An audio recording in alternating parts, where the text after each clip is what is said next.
সুপ্রিয় বন্ধুগণ, আসসালামু আলাইকুম। দূরে কাছে দেশে অথবা দেশে বাইরে থেকে বন্ধুরা ঠিক এই মুহূর্তে যেখান থেকে বাস্তব জীবনের গল্প শোনার জন্য আমার সাথে জয়েন করেছেন আমি আপন। আর যে আপন জীবনের গল্পের 1120তম পর্বে আপনাকে বরাবরের মতো স্বাগতম জানাচ্ছি। বন্ধুরা, আজ আমি আপনাকে শোনাবো শ্রীলঙ্কার ছেলে জুপিটারের জীবনের হৃদয় কাঁপানো এক ভয়ঙ্কর বাস্তব জীবন কাহিনী। বন্ধুগণ, আজকের গল্পের টাইটেল বউয়ের শরীরে বর্ষে এনে পরীকে 6 বৎসর করে দর্শন। এই গল্পটা শ্রীলঙ্কার গালে নামের এক প্রত্যন্ত এলাকার এক বৌদ্ধ ধর্মাবলম্বী ছেলে জুপিটারের জীবনের বাস্তব গল্প। বন্ধুগণ, এই গল্পটা এতটাই ভয়ঙ্কর, আমরা আমাদের জীবনে যখন পাপ করি, কোনো অন্যায় করি, আমরা আসলে বুঝতে পারি না যে এটা আমাদের পাপ হচ্ছে, বড় অন্যায় হচ্ছে। এবং এই পাপটা করতে করতে পাপের সাথে আমরা এমনভাবে জড়িয়ে যাই, পাপ যত করি ঠিক ততটাই ভালো লাগে। এবং পাপ করতে করতে আমরা জীবনের এমন একটা পর্যায়ে পৌঁছে যাই যেখান থেকে আমরা চাইলেও আর ফিরে আসতে পারি না। ঠিক তেমনটা ঘটিয়েছে শ্রীলঙ্কার ছেলে জুপিটার। তার জীবনের শেষের অংশটা শুনে বিশেষ করে আমার কাছে এতটাই মায়া লেগেছে যে মানুষটা পাপে পাপিষ্ট হয়ে জীবনের এমন প্রান্তে এসে দাঁড়িয়েছে, না পারতেছে মরতে, না পারতেছে বেঁচে থাকতে। ভয়ঙ্কর রকম এই বাস্তব জীবনের গল্পটা আমি আশা করব আপনার শুরু থেকে শেষ পর্যন্ত আমার মুখে শুনবেন এবং গল্প শেষে শ্রীলঙ্কার ভাই গালের ছেলে জুপিটারকে আপনার মতো করে একটা মন্তব্য কমেন্ট বক্সে লিখবেন। ধন্যবাদ সবাইকে। সুপ্রিয় বন্ধুগণ, আমার নাম জুপিটার, আমার বাড়ি শ্রীলঙ্কা। বন্ধুগণ, আমি আমার জীবনের গল্পটা শুরু করার শুরুতে আপনাদেরকে আমার পরিবারের বিষয়ে জানিয়ে রাখি। আমার পরিবারে আমি আছি, রয়েছে আমার মা। ছোটোবেলা থেকে আমি আমার মাকে খুব বেশি কাছে পাইনি এবং আমি আদৌ জানি না আমার বাবাকে। আমি একজন বৌদ্ধ ধর্মাবলম্বী ছেলে। ছোটোবেলা থেকে আমার মা আমাকে বৌদ্ধ ধর্ম অনুসরণ অনুযায়ী আমাকে গড়ে তোলে এবং আমিও বৌদ্ধ ধর্মকে ফলো করি। এবং অনেক ছোটোবেলা আমার মা আমাকে একটা বৌদ্ধ বিহারে দিয়ে দেয় এবং আমি ওই বৌদ্ধ বিহারে আমার সময়গুলো কাটাতে থাকি। আমার বয়স যখন প্রায় 8 থেকে 9 বছরের কাছাকাছি, ওই মুহূর্তেই দেখা গেল আমার মা আমাকে একটু বেশি সময় দিত। এর আগে আমার মা আমাকে খুব বেশি একটা সময় দিত না। আমার মা তার জীবনের বেশিরভাগ সময়টাই আরব দেশ ওমানে কাটাতো। শুনেছিলাম সেখানেই নাকি আমার মা কোনো একটা চাকরি করে এবং প্রতি 2-3 বছর পরে আমার কাছে আসতো, এসে 1-1.5 মাস আমার সাথে থেকে মা আবার পুনরায় চলে যেত। আমার মা ওমান থেকে আমাকে মাঝে মাসে টাকাও পাঠাতো বৌদ্ধ বিহারে। আমি তখন আস্তে আস্তে করে বড় হচ্ছিলাম। ছোটোবেলা থেকে আমি প্রচণ্ড রকমের দুষ্ট স্বভাবী একটা ছেলে। আমি বৌদ্ধ বিহারে অনেক দুষ্টমি করতাম। আমাদের যিনি টিচার ছিল, যিনি শিক্ষক ছিল, ওনাকে আমি কোনোভাবেই মানতাম না। ওনার সাথে আমার দুষ্টমের চরম লেভেলে আমি পৌঁছে যাই। আমার বয়স যখন একেবারে কম, সেই মুহূর্ত থেকে আমি যে বৌদ্ধ বিহারে থাকতাম, আমাদের বৌদ্ধ বিহারের পিছনে অনেক বড় একটা বিস্তীর্ণ জায়গা আছে এবং শুনেছিলাম আমাদের চার্চের মুখে ওই বিস্তীর্ণ জায়গার মধ্যে নাকি প্রতি পূর্ণিমার চাঁদে আপনার পরীরা নৃত্য করে।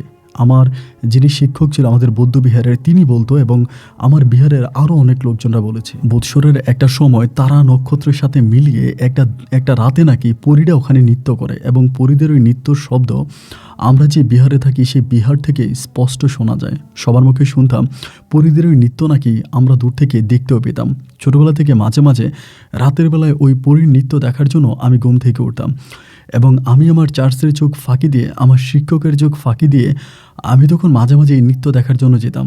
কিন্তু সত্যিকার অর্থে আমি কোনোদিনও ওখানে পরীর নৃত্য দেখি নাই। তবে এটা সত্য যে পূর্ণিমা রাতের বেলায় মাঝে মাঝে ওই বিস্তীর্ণ জায়গাটা থেকে কানের মাঝে আমরা নুপুরের শব্দ শুনতে পেতাম। ঘুঙুর ঘুঙুর নুপুর বাজে, এরকম শব্দ কানে বেশি আসতো এবং তখনই আমরা দৌড় দিয়ে চার্চ থেকে বের হতাম, মানে বিহার থেকে বের হতাম। এবং বিহার থেকে বের হওয়ার পরে কখনোই আমি দেখতাম যে জায়গাটা একেবারে ফাঁকা, এখানে চাঁদের আলো পড়ে জায়গাটা একেবারে পরিষ্কার হয়ে আছে, কিন্তু কোনো পরীকে আমরা ওখানে নৃত্য করতে দেখতাম না। এরকম করে এই গল্পমুখর দিনগুলো কাটতে কাটতে আমি ছোটোবেলা থেকে আস্তে আস্তে করে বড় হচ্ছি। একটা পর্যায়ে আমার বয়স যখন প্রায় 13 থেকে 14 বছরের কাছাকাছি, ওই মুহূর্তটাতে ওখানে নৃত্য করা পরী দেখার জন্য আমার ভিতরে অনেক আগ্রহ জাগে। আমি আসলে ছোটোবেলা থেকেই পরীর প্রতি অনেক আকৃষ্ট ছিলাম, পরীর গল্প শুনতে এবং পরী কথাটা শুনলে না আমার কাছে ভালো লাগতো। কারণ আমি আমার শিক্ষকের মুখে, আমার মায়ের মুখে রূপকথার ওই গল্পে পড়েছিলাম যে পরী নাকি দেখতে অনেক সুন্দর হয়। পরী আমাদের মানুষ জাতির মতোই, মেয়েদের মতো দেখতে, বাট কিন্তু তারা মেয়েদের চেয়েও আরও অনেক বেশি সুন্দর হয়। পরীর প্রতি আমার এক ধরনের দুর্বলতা কাজ করতে শুরু করে। আমার অনেক স্বপ্ন আমি দুনিয়ন ভরে একদিন পরীকে দেখব এবং সেই পরীকে বিয়ে করে আমি মানুষ হয়ে পরীর সাথে সংসার করব। শ্রীলঙ্কার গালের এক প্রত্যন্ত এলাকার ওই বিহারের মধ্যে বসে বসে আমি তখন এই স্বপ্নগুলো দেখতে থাকি। আমার ভিতরে বারবার একটা জিনিসে মনে হতো, যদি আমি একটা পরীকে বিয়ে করতে পারি তবেই হয়তো আমার জীবনের পূর্ণতা ফিরে আসবে। এইভাবে সময়গুলো কাটতে কাটতে আমি সেদিন খুব পরিকল্পিতভাবে অপেক্ষা করতেছিলাম যে কবে সেই সময়টা আসবে, যে সময়তে ওখানে পরীরা নৃত্য করবে এবং নূপুরের শব্দ শুনে আমি সেখানে যাব এবং সেই মুহূর্তে আমি পরীর নাচ দেখব। অনেক কষ্ট করে আমাদের যিনি শিক্ষক ছিল তার মুখে শুনতে পারে আকাশের এক তারার কথা। আকাশ ক্লিয়ার থাকলে যদি চন্দ্রিমা রাত হয় তাহলে সে রাতে একটা তারা আমরা দেখতে পাবো, যে তারাটা দেখলে পরে ওই রাতের বেলায় নাকি, মানে যেই রাতে ওই তারাটা দেখা যাবে নিশ্চিতভাবে বলা যায় যে সেই রাতেই আমাদের বিহারের পিছনে যে জায়গাটা আছে ওখানের মধ্যে পরীরা নৃত্য করবে। আমি তখন একটা ডেট ফিক্সড করলাম, মানে একটা দিনের কথা আমার ওই শিক্ষকের মুখে জানতে পারলাম এবং জানতে পারার পরে সেই দিনে আমি তখন তারার জন্য অপেক্ষা করতেছিলাম যে আকাশে এই তারাটা কখন উঠবে এবং তারা ওঠার পরে ওখানে নৃত্য দেখার জন্য আমি যাব। এবং আমি ঠিকই দেখলাম উনি আমাকে যেখানটাতে বললো ঠিক সেখানটাতে আকাশের ওই অংশে আমি ঠিক বড় আকারের ওই তারাটা দেখতে পেলাম এবং তারাটা দেখার পরে আমি বুঝতে পারলাম যে আজই পরীরা ওখানে নৃত্য করবে। আর পরীর ওই নৃত্য দেখার জন্য আমি অনেকভাবে আকৃষ্ট হয়ে উঠি। একটা পর্যায়ে আমি আমার বৌদ্ধ বিহার থেকে রাতের ওই অন্ধকারে, দ্যাট মিনস আপনার চাঁদের আলোতে আমি তখন বিহার থেকে বেরিয়ে পড়ি এবং বিহারের বাইরে গিয়ে যেখানটাতে ওরা নৃত্য করতো এখানের পাশে একটা ছোট্ট ঝোপঝাড় আছে, আমি ওই ঝোপঝাড়ের মধ্যে গিয়ে বসে থাকি। আমার চিন্তা ভাবনা হচ্ছে বিহার থেকে তো জায়গাটা অনেক দূরে, হয়তো এখান থেকে ক্লিয়ার দেখা যায় না রাতের কারণে, কিন্তু আমি এখন যেখানে দাঁড়িয়েছি ওখান থেকে আমি স্পষ্ট পরীর নাচ দেখতে পাবো। ওখান থেকে পরীর নাচ আমি ক্লিয়ার দেখতে পারবো, যার জন্য ওই জঙ্গলের ভিতরে গিয়ে আমি পরীর নৃত্য দেখার জন্য অপেক্ষা করতেছিলাম। সময়ের আস্তে আস্তে করে কাটতেছে, আকাশে বড় আকারের একটা চাঁদ ঝুলে আছে, চাঁদের আলোতে পুরো পৃথিবীটা আলোকিত হয়ে আছে। আমি অপেক্ষা করতেছিলাম যে কবে ঈশ্বর আমাকে এমন পরীর নৃত্য দেখাবে। পরীর নৃত্য দেখার জন্য আমি তখন সময় পাস করতেছিলাম। একটা পর্যায়ে হঠাৎ করে আমার কাছে মনে হলো আসমান থেকে খুব বড় আকারের কিছু একটা জমিনে পড়লো এবং মাটিতে পড়া মাত্রই মাটিটা কেঁপে উঠল এবং ভয়ঙ্কর আকৃতির, আমি শুধুমাত্র আমার যতটুকু মনে হলো যে আমি একটা লাল কাপড় পরিহিত একটা মানুষকে দেখতে পেলাম, একটা মহিলাকে দেখতে পেলাম, যার পাগুলো মাটিতে কিন্তু মাথা দেখা যাচ্ছে না, মাথা সম্ভবত আসমানের সাথে লেগে আছে। এই মহিলাটা মানে মাটিতে পা রাখার সাথে সাথে মনে হয় যেন পুরো জমিনটা কেঁপে উঠল এবং ওই জায়গার ভিতরে আমি তখন ভয়ে ওইখানে মানে যেখানে ছিলাম ওখানে অজ্ঞান হয়ে পড়ি। এবং আমার যখন জ্ঞান ফিরে তখন আমি দেখি যে সকাল হয়ে গেছে, সূর্যের আলো এসে আমার চোখে পড়তেছে এবং জ্ঞান ফিরার পরে আমি তখন চলে আসলাম আমার ওই বৌদ্ধবিহারে। এবং বৌদ্ধবিহারে আসার পরে যিনি আমার শিক্ষক ছিল তিনি আমাকে জিজ্ঞেস করলো যে আমি কোথায় গিয়েছিলাম। তো কোথায় গিয়েছিলাম আমাকে জিজ্ঞেস করলো, বাট আমি আমার কাছে সত্য কথা বলি না বলার পরে তিনি আমাকে প্রচণ্ড রকমের মারে এবং মারার পরে আমাকে নীরব একটা জায়গা নিয়ে জিজ্ঞেস করে, জুপিটার বলো তুমি কোথায় গিয়েছিলে, যদি তুমি আমাকে এটা বলো তাহলে আমি তোমাকে মারবো না, আর যদি না বলো আমি তোমাকে অনেক মারবো। মায়ের ভয়ে আমি তখন আমার শিক্ষকের কাছে স্বীকার করলাম যে আমি ওখানে পরীর নৃত্য দেখার জন্য গিয়েছিলাম। এবং সেদিন শিক্ষক আমাকে বুকে জড়িয়ে ধরে অনেকক্ষণ ধরে বোঝালো, আমাকে বলল, জুপিটার খবরদার কখনো কোনো দিন জিন কিংবা পরীর সাথে সম্পর্ক তৈরি করতে যাবা না, কারণ জিন আর পরী কখনো মানুষের ভালো চায় না। জিন এবং পরীর জগৎ আলাদা, আমাদের জগৎ আলাদা, আমাদের সাথে এদের কোনো সম্পর্ক নেই। সুতরাং ওদের সাথে কোনো সম্পর্ক তৈরি করলে কোনো মানুষ জাতির জন্য এইটা ভালো কিছু বয়ে আনে না।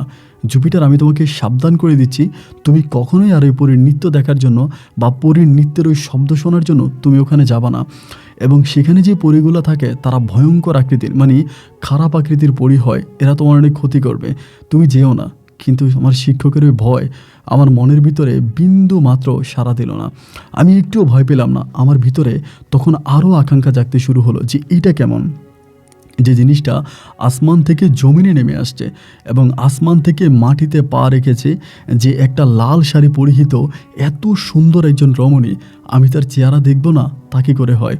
এমন করতে করতে আমার ভিতরে তখন একটার পর একটা আকাঙ্ক্ষা জাগতেছে যে আমি কিভাবে ওই পরীর মুখ দেখতে পাবো। এভাবে আমার জীবন থেকে আরও প্রায় 3টা বৎসরের মতো কেটে যায় এবং এই 3 বৎসর কাটার পরে হঠাৎ করে ইন্ডিয়া থেকে আমাদের একজন শিক্ষক আসে এবং এই 3 বৎসরের মাঝে আমার মা কিন্তু ওমান থেকে আমাকে দেখতে আসে। মা কিন্তু প্রায় 2-3 বছর পরে পরে আসতো, ওই সময়টাতে আমাকে একটু বেশি সময় দিত। তো আমিও মাকে মাকে বলতাম যে মা আমি একটা পরীকে বিয়ে করব, একজন পরীকে বিয়ে করার আমার অনেক শখ, অনেক স্বপ্ন, এগুলো আমার মায়ের কাছে বলতাম। এবং বললে পরে মা আমাকে খুব বকা দিত, অনেক রাগ করতো আমার সাথে, এটা কেন বলবি, এটা বলা ভালো না, কোনো মানুষের সাথে পরীর সম্পর্ক হতে পারে না, পরী কখনো কোনো মানুষের ভালো চায় না, এগুলোই মা আমাকে সবসময় বলতো। কিন্তু মায়ের ওই কথা আমি কোনোভাবেই আমার কানে নিতাম না। মুসলিম ধর্ম অনুযায়ীও আমার কাছে মনে হতো যে আমি পরীকে পাবোই পাবো। সময় এভাবে কাটতেছে, আমার মা পুনরায় আবারও চলে গেল। তখন আমাদের ওই বৌদ্ধ বিহারে একজন হিন্দু শিক্ষক আসলো, একজন বৌদ্ধ শিক্ষক আসলো, ইনার বাড়ি হচ্ছে ইন্ডিয়াতে। তিনি ইন্ডিয়া থেকে তখন শ্রীলঙ্কাতে আসে এবং এর আগেও তিনি বেশ কয়েকবার এসেছিল। বাট আমি অনেকের মুখে জানতে পারি যে তিনি হচ্ছে এই যে জিন ভূত বা প্যারানর্মাল যে বিষয়গুলো আছে, তিনি এই বিষয়গুলোর উপরে অনেক বেশি পারদর্শিক। আগে শুনেছিলাম যে উনি এসেছে 1 মাস 2 মাস 3 মাস থেকে চলে গেছে এরকম, বাট এখন শুনতে পাচ্ছি যে উনি যে শ্রীলঙ্কায় এসেছে উনি এই বিহার থেকে আর যাবে না, উনি এই বিহারেই থেকে যাবে এবং ওনার জীবনের বাকি সময়টা উনি বিহারেই কাটাবে, এরকমটাই আমরা অনেকের মুখে শুনতে পাই। তিনি কিন্তু অনেক বয়স্ক কোনো শিক্ষক না, মোটামুটি মধ্য বয়স্কর থেকেও আরেকটু বেশি বয়স ওনার। তো এই লোকটাকে তখন আমি দেখে আমার ভিতরে আমি আমার ওই শিক্ষকের সাথে খুব কম সময়ের ভিতরে ক্লোজ হওয়ার জন্য চেষ্টা করতেছি, শিক্ষকের পছন্দের কাজগুলো করতেছি এবং মাঝে মাঝে ওনার হাত পা টিপে দিচ্ছি, ওনাকে শীতের সকালে রোদের মধ্যে বসে ওনার শরীরে অয়েল ম্যাসাজ করে দিচ্ছি এবং আমার জায়গা থেকে ঠিক যতটুকু ওনাকে ওনার মন পাওয়ার জন্য যা করা দরকার আমি প্রত্যেকটা কাজ করি। সময়ের পরিবর্তে একটা সময় ওই ইন্ডিয়ান বৌদ্ধ শিক্ষক আমাকে অনেক বেশি ভালোবাসতে শুরু করে। আমার ওই বিহারে থাকা সবগুলো ছেলের মাঝে তিনি আমাকে একটু ভিন্নভাবে দেখে এবং তাকে যখন আমি এইভাবে ভিন্নভাবে দেখে, উনি আমাকে একদিন জিজ্ঞেস করে যে জুপিটার, তোমার মনে কোনো ইচ্ছা আছে কিনা, তুমি কোনো ইচ্ছা পূরণ করতে চাও কিনা। আমি জানি না, তিনিও আমাকে অনেক কম সময়ের মধ্যে অনেক বেশি ভালোবেসে ফেলে। আমি তখন আমার স্যারকে, আমার শিক্ষককে বললাম যে আমার একটা স্বপ্ন আছে, আমি জানি না আমার এই স্বপ্ন কখনো পূরণ হবে কিনা, আমার অনেক ইচ্ছা যে আমি একটা পরীকে বিয়ে করব। এটা আমি আমার ওই ইন্ডিয়ান শিক্ষক ওনার কাছে বললাম এবং বলার পরে তিনি একটা হাসি দিল, হাসি দিয়ে বলল, অনেকের মনে, বেশিরভাগ ছেলের মনেই প্রশ্নটা জাগে বা বেশিরভাগ ছেলে চায় আসমানের পরীর সাথে সংসার বেঁধে সংসার করার জন্য। আসলে কি জানো, আসমানের পরীর সাথে কখনো কোনো মানুষ সংসার করতে পারে না, এটা কোনোভাবেই সম্ভব না। আসমানে বসবাস করা ওই পরীগুলো হচ্ছে বাতাস, বাতাসের যেমন কোনো অস্তিত্ব খুঁজে পাওয়া যায় না, ঠিক তেমনি জিন পরীদের কোনো অস্তিত্ব খুঁজে পাওয়া যাবে না। এদের সাথে কখনো কোনো মানুষ কোনোদিন সংসার করে বেঁচে থাকতে পারে না এবং কেউ যদি লোভের বশবর্তী হয়ে এই পরীর সাথে সংসার পাততে চায় তবে তার জীবনে অনেক ভয়ঙ্কর কিছু নেমে আসে। আমি তখন মনে মনে চিন্তা করতেছি, আমি ভেবেছিলাম যে আমার এই শিক্ষকের কাছে বললে তিনি হয়তো আমাকে একটু বেশি সাপোর্ট দিবে, তিনি হয়তো আমাকে আমার একটু ভালোভাবে বুঝাবে বা তার কাছ থেকে হয়তো আমি সত্যিকার অর্থে পরীর দেশের সন্ধান পাবো। কিন্তু তিনি দেখি আরও উল্টা, তিনি তো আমাকে আর কোনো কিছু বলেই না, বরং এই কাজটা করার জন্য তিনি আমাকে আরও বাধা বিঘ্নতা ঘটায়। এরপরও আমি স্যারের পিছু ছাড়ি নাই, কারণ আমি জানি একমাত্র তিনি এই সম্বন্ধে সবচেয়ে ভালো জানে এবং তিনি একজন অনেক বড় তান্ত্রিকও বটে, অনেক বড় মাপের একজন তান্ত্রিক। আমার দৃঢ় বিশ্বাস যে তিনি আমাকে এই জিনিসগুলো শেখাতে পারবে বা পরীর দেশের সঠিক সন্ধান তিনি আমাকে দিতে পারবে। এমনভাবে সময়গুলো কাটতে স্যার আমি অলওয়েজ স্যারকে বলি, ও স্যার আমাকে বলেন না পরীর রাজ্য কোথায়, পরীরা কোথায় থাকে, পরীরদের দেশ কোথায়, পরীরা কী খায়, এই প্রশ্নগুলো আমি ওনাকে অলওয়েজে করতে থাকি। এরকমভাবে করতে করতে একদিন তিনি একটু বিরক্ত হয়ে যায় এবং বিরক্ত হয়ে তিনি আমাকে তখন একটা বই দেয়, যেটা হচ্ছে শ্রীলঙ্কান ভাষায় লেখা ছিল। এই বইটা আমাকে দিয়ে বলল, জুপিটার এই বইটা তুমি পড়ো এবং এই বইটা পড়ার পরে আমি আশা করব যে তোমার মাঝে এই পরীদেরকে নিয়ে বা জিনদেরকে নিয়ে আর কোনো কৌতূহল থাকবে না। এই বইটার নাম আমি বলতে চাই না, তবে আমি শুধু এটাই বলতে চাই, এই বইটা পড়ার পরে আমার ভিতরে এই জিনিসের প্রতি আগ্রহ আরও বেড়ে গেল। ধরেন আগুন আপনি পছন্দ করেন, আগুন ধরতে আপনি মনে করেন যে জলজল করতে থাকা আগুনটা অনেক ভালো, এটা ধরলে আপনার ভালো লাগবে, কিন্তু আগুনটা যে ধরলে আপনার হাতটা পুড়ে যাবে এটা কিন্তু আপনি জানেন না। ঠিক ওই মুহূর্তে আগুনটাকে যতটা দূরে নেওয়া যাচ্ছে আপনার কাছ থেকে, আগুনকে ধরার আকাঙ্ক্ষা আপনার ভিতরে আরও বেশি বেড়ে যাচ্ছে। ঠিক যেমনটা আমার হয়েছে, আমি কোনো না কোনোভাবেই নিজের মনকে সান্ত্বনা দিতে পারতেছি না যে আমি এটাকে ধরবই, আমি এটাকে স্পর্শ করবই। ওই রকম একরোখা হয়ে আমি তখন শিক্ষকের কথা অমান্য করে আমি বারবার ওনাকে বিরক্ত করতে থাকি বই পড়ার পরেও। একদিন তিনি আমাকে তখন বললো যে ঠিক আছে জুপিটার, তুমি যেহেতু এরকম করেই বলতেছো, আমি তোমাকে কয়েকটা মানে আমাদের ধর্ম অনুযায়ী তিনি আমাকে কয়েকটা জিনিস শিখাই দিল, যে এই জিনিসগুলো শিখো, যেহেতু তোমার দেখার এতই ইচ্ছা, ঠিক আছে তুমি স্বপ্নের মধ্যে হয়তো তাদেরকে দেখতে পাবা, কিন্তু খবরদার তাদের সাথে কোনো সম্পর্ক তৈরি করার চেষ্টা করবা না। শ্রীলঙ্কান ভাষায় তিনি তখন আমাকে ওনার বইয়ের মধ্যে কিছু জিনিস আমাকে লিখে দেয়, কাগজে কিছু জিনিস লিখে দেয়। আমি তো তখন অনেক বড়, আমি ধরেন এই জায়গার মধ্যে মানে আমাদের যে বৌদ্ধ বিহার আছে ওই বিহারের সব কিছুই তখন আমি করতাম, এবং বিহারে তখন আমি সব কিছু করি। তো উনি আমার গুরু, আমার শিক্ষক হিসেবে তিনি ওখানে থাকে। অ্যান্ড উনি আমাকে যখন জিনিসগুলো লিখে দিল, আমি একদিন রাতের বেলায় জিনিসগুলো পড়লাম, এবং পড়ার পরে কিছু দোয়া পড়লাম, এবং পরে যে কাজগুলো আমাকে করতে বলছে এই কাজগুলো করে আমি তখন চোখটা বন্ধ করে ঘুমিয়ে গেলাম। এবং স্বপ্নের মধ্যে আমি এরকম অদ্ভুত কিছু জিনিস দেখতে পেলাম। আমি স্পষ্টভাবে স্বপ্নে পরীর রাজ্য দেখতে পেলাম, পরীদের চলাফেরা দেখতে পেলাম, পরীদের খাওয়ার দাওয়ার দেখতে পেলাম, এবং কিছু কিছু পরী পৃথিবীর সাথে সংযোগ রাখে, পৃথিবীতে আসে, আমি এমন কিছু দেখতে পেলাম। আমি দেখলাম কিছু পরীর বসবাস পানির নিচে, কিছু পরীরা বসবাস করে দূর পাহাড়ের উপরে, আবার কিছু কিছু পরীরা আসমানে হাওয়ার উপরে বসবাস করে। পৃথিবীতে বিভিন্নভাবে বিভিন্ন স্থানে হচ্ছে পরীদের বসবাস। এই জিনিসটা দেখার পরে আমি তখন আরও আগ্রহ বেড়ে গেল, এবং একটা পর্যায়ে আমি স্যারকে খুবভাবে অনুরোধ করলাম যে স্যার, আমার অনেক ইচ্ছা যে আমি এই জিনিসটা শিখব। জিন পরীর সাথে মানুষের যে সম্পর্ক হয়, বা মানুষ চাইলেই যে কোনো জিনকে তার বশে আনতে পারে, যে কোনো জিনকে দেখতে পারে, এবং জিনের সাথে মানুষের যে একটা ঘনিষ্ঠ সম্পর্ক আছে, স্যার আমি এই জিনিসটা শিখতে চাই। এমনভাবে বলার পরে তিনি এক পর্যায়ে আমাকে বললো, ঠিক আছে, কিন্তু আমার একটা শর্ত আছে, তুমি এই জিনিসটা সম্পূর্ণ ভালো কাজে লাগাবা। এইটা তুমি কখনো কোনো খারাপ কাজে লাগাবা না, কোনো কুফুরি করা, কোনো মানুষের ক্ষতি করা, বা কোনো জিনদের ক্ষতি করা, এরকম কোনো কিছু কিন্তু তুমি করতে পারবা না। তুমি শুধুমাত্র এই জিনিসটা তোমার কাজে, তার মানে তোমার ভালো কাজে ব্যবহার করবা। আমি তখন বললাম, অবশ্যই স্যার, আমি এই জিনিসটা আমার ভালো কাজেই ব্যবহার করব। আমি কখনোই এটা নিয়ে খারাপ কোনো চিন্তাভাবনা করব না, এবং অবশ্যই আমি আপনার নাম রাখব। দিন শেষে আমি আপনার ক্ষতি হয় এরকম কোনো কাজ করব না। এরপরে আমার ওই স্যার আমাকে তখন এই পুরো বিষয়টা আস্তে আস্তে করে শেখাতে শুরু করলো। আমি জুপিটার তখন জানতে শুরু করলাম মহাকাশ সম্বন্ধে, আমি জানতে শুরু করলাম লক্ষ কোটি তারা সম্বন্ধে, আমি বুঝতে শুরু করলাম পৃথিবীতে জিনের অস্তিত্ব আছে, পরীর অস্তিত্ব আছে। আমি এই জিনিসগুলো জানতে শুরু করলাম, বুঝতে শুরু করলাম, এবং এমনভাবে আমি তখন আস্তে আস্তে করে ওনার কাছ থেকে একটু একটু করে তান্ত্রিকের যে বিষয়গুলো, ওই বিষয়গুলো আমি শিখতেছি। বাট আমার মনে তো তখনও খারাপই বসবাস করে, যে যেভাবেই হোক আমি কোনো পরীকে বসে না, আমি কোনো পরীকে বিয়ে করব। মানে আমার চিন্তা ভাবনা হচ্ছে যে আমি কোনো পরীকে আনবো এবং আমি কোনো পরীকে বিয়ে করব। এটাই হচ্ছে আমার টার্গেট। আমি কিন্তু এটার জন্যই আমার এই শিক্ষকের কাছ থেকে এই তান্ত্রিকের জিনিসগুলো শিখতেছি। টার্গেট শুধু একটাই, দিন শেষে আমি কোনো পরীকে বসে নিয়ে পরীর সাথে সংসার করব। যাই হোক, উনি আমাকে মোটামুটি অনেক কিছু শিখালো। আমি প্রায় 70 ভাগের মতো ওনার কাছ থেকে শিখে গেলাম, এবং 70 ভাগ শেখার পরে আমি কি করলাম, আমাদের বৌদ্ধ বিহারে একজন মহিলা থাকতো, তিনিও বৌদ্ধই।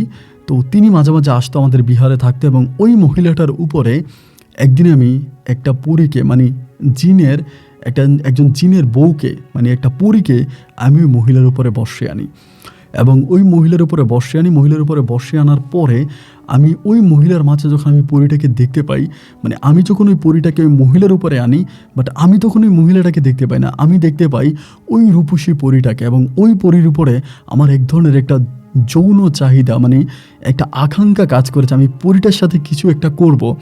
এই আকাঙ্ক্ষা থেকে আমি মেয়েটার মানে ওই মহিলাটার গায়ে হাত দিই, এবং মহিলাটা তখন জাস্ট একটা জায়গার মধ্যে স্টিল দাঁড়ায় থাকে। আমি ওর ভিতরে পরীটাকে এনে যখন মহিলাটাকে টাচ করি, এই বিষয়টা হচ্ছে অন্য কেউ দেখে যায়।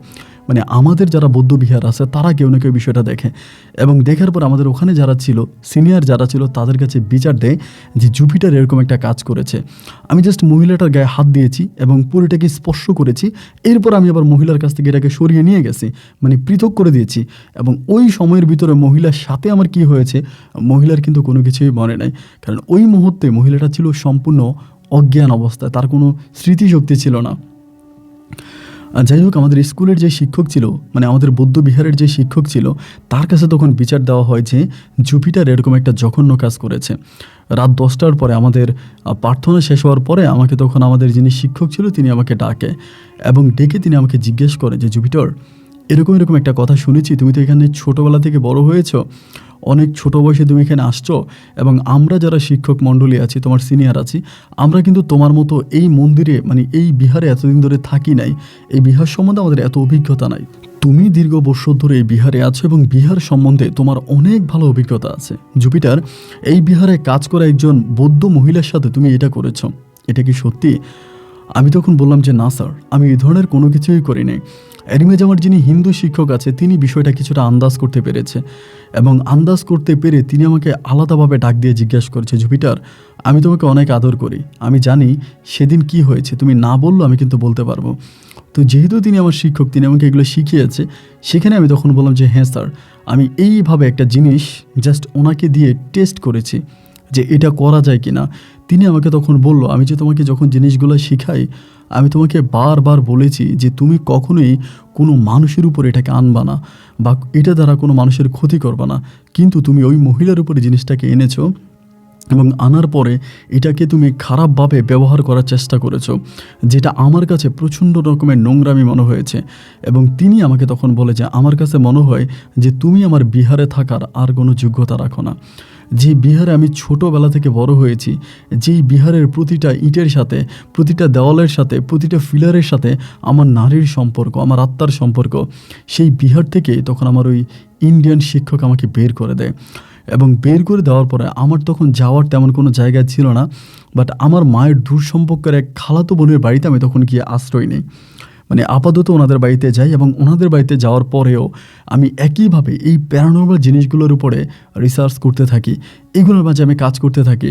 এবং তারা আমার যে খালাম্মা ছিল, আমি আমার মানে ধর্ম অনুযায়ী বলি, মানে আমি আমার মতো করেই বলি, আমার যে খালা ছিল, তিনি মাঝে মাঝে দেখতো যে আমি অলৌকিক কোনো ঘটনা ঘটাই এবং বাসার মধ্যে অলৌকিক কিছু করি, মানে যেটা প্যারানর্মাল টাইপের এরকম অনেক ঘটনা আমি বাসার মধ্যে ঘটাচ্ছি। এই জিনিসগুলো তিনি দেখতে পেল, এবং দেখতে পেয়ে একটা পর্যায়ে তিনিও প্রচণ্ড ভয় পেয়ে গেল। তার ছেলেমেয়েরা এই বাসায় থাকতো, তারাও তখন ভয় পাইলো যে আমি এই ধরনের কাজগুলো করি।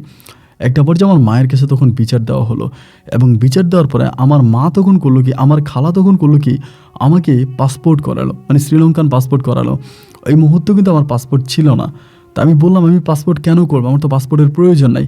এরপরও জোর করে পাসপোর্ট করিয়েছে, এবং সেই পাসপোর্টের কপি নিয়ে গেছে আমার মা। অ্যান্ড কিছুদিন পরে আমার মা তখন শ্রীলঙ্কাতে আসে। এসে মা আমাকে হঠাৎ করে বলে যে তিনি আমাকে ওমানে নিয়ে যাবে। আমি তখন বললাম যে না, আমি যাব না, আরব দেশ আমার ভালো লাগে না, আমি ওই দেশে যেতে চাই না, আমি যেখানে আছি আমি এখানে থাকবো, এবং যদি কোনোভাবে আমাকে দেশের বাইরে যেতেই হয় আমি একমাত্র ইতালি যাব, ইতালি ছাড়া আদার্স কোনো দেশে আমি যাব না। আমি ডিরেক্টলি আমার মাকে বললাম। কিন্তু আমার মায়ের কথা হচ্ছে যে মা আমাকে ওমানে নিয়ে যাবে, আমাকে মা বাংলাদেশে রাখবে, আমাকে মা শ্রীলঙ্কাতে রাখবে না, এবং শ্রীলঙ্কাতে রাখলে আমি অনেক খারাপ কিছু করে ফেলতেছি। এবং আমাদের গালে যে এলাকাটা আছে, এই এলাকাটা একটু পাহাড়ি এলাকা, মানে একটু পাহাড়ি এলাকা, এবং এই জায়গাটা আসলে শ্রীলঙ্কার মধ্যে মোটামুটি সবচেয়ে সুন্দর একটা জায়গা। অ্যান্ড ওই মুহূর্তে আমার মা এই জন্য আমাকে ওখানে রাখবে না, ওখান থেকে মা আমাকে নিয়ে যাবে, কারণ আমি এই জায়গার ভিতরে উপাসনার কাজগুলো করি। এক পর্যায়ে মা তখন আমাকে জোর জবস্তি করে আমার ভিসা লাগায়, এবং লাগানোর পরে মা তখন আমাকে শ্রীলঙ্কাতে নিয়ে যায়। এবং শ্রীলঙ্কাতে নিয়ে যাওয়ার পরে মা যে কারখানায় কাজ করতো, কারখানা মানে একটা শপিং মানে সুপার মার্কেট, এই সুপার মার্কেটে তখন আমাকে চাকরি দেওয়া হয়, এবং চাকরিটা ছিল খুবই নগণ্য, একটা ক্লিনারের চাকরি। 2-1 দিন কাজ করার পরেই আমি তখন মাকে ডিরেক্টলি বলে দিলাম যে মা, আমি আর এখানে কাজ করব না, আমার এখানে কাজ করতে ভালো লাগে না, আমি এইটা কেন করবো, আমি তো এই কাজ করার জন্য বড় হই নাই। তো আমি তখনও যে বৌদ্ধ ধর্মের যে রীতিনীতিগুলো আছে এগুলো আমি মানতাম, এবং ওই ধরনের পোশাক আশাক পরেই আমি বেশিরভাগ সময় থাকতাম। তো আমার মা আমাকে বললো যে সমস্যা নাই, এটা কর, তুই আস্তে আস্তে এটা থেকে প্রমোশন পাবি, এটা থেকে আস্তে আস্তে তুই উপরের দিকে উঠবি। তা আমার কথা হচ্ছে যে না, আমি এটা করব না, আমার এই কাজটা ভালো লাগে না, এবং যেই কাজটা আমার ভালো লাগে না এই কাজটা আমার পক্ষে করা সম্ভব নয়। মায়ের সাথে এই নিয়ে আমার খুব ঝামেলা হতে হতে মা একটা সময় তার এক বন্ধুর সাথে আলোচনা করে যে কী করা যায় ছেলেটাকে, ওর তো আমি শ্রীলঙ্কা থেকে নিয়ে আসলাম, শ্রীলঙ্কা থাকতো ও ধরনের অনেক কিছু করতো, বাট এখন আমি ওখানে নিয়ে আসছি, এখন আমি কী করব। কিন্তু আরব দেশে যাওয়ার পর আমি আর এগুলো কোনো কিছুই করি না, কারণ আমার মার সাথে আমি থাকি, আমরা একইভাবে থাকি, মানে একই রুমে থাকতাম আমার মায়ের সাথে। তো মা আমাকে খুব খেয়াল করতে চায় আমি ওই ধরনের কোনো কিছু করি কিনা, বা এই ধরনের কোনো কিছু আমি ট্রাই করি কিনা। এই জন্য মা আমাকে অলওয়েজে তার চোখে রাখতো। আমি ওমানে যাওয়ার পরে এই ধরনের কাজগুলো কিন্তু আমি আর করতাম না। একটা পর্যায়ে দেখা গেল মা তার বন্ধুর সাথে আলোচনা করে সিদ্ধান্ত নিল যে আমাকে ড্রাইভিং শিখাবে। দেন আমাকে তখন মা বললো, তুই বাসায় থাক, তোর আর কাজ করতে হবে না, তুই মাঝে মাঝে যাবি, তুই ড্রাইভিং শিখবি। এই বলে মা তখন আমাকে ড্রাইভিং শেখার জন্য একটা ড্রাইভিং স্কুলে ভর্তি করায়।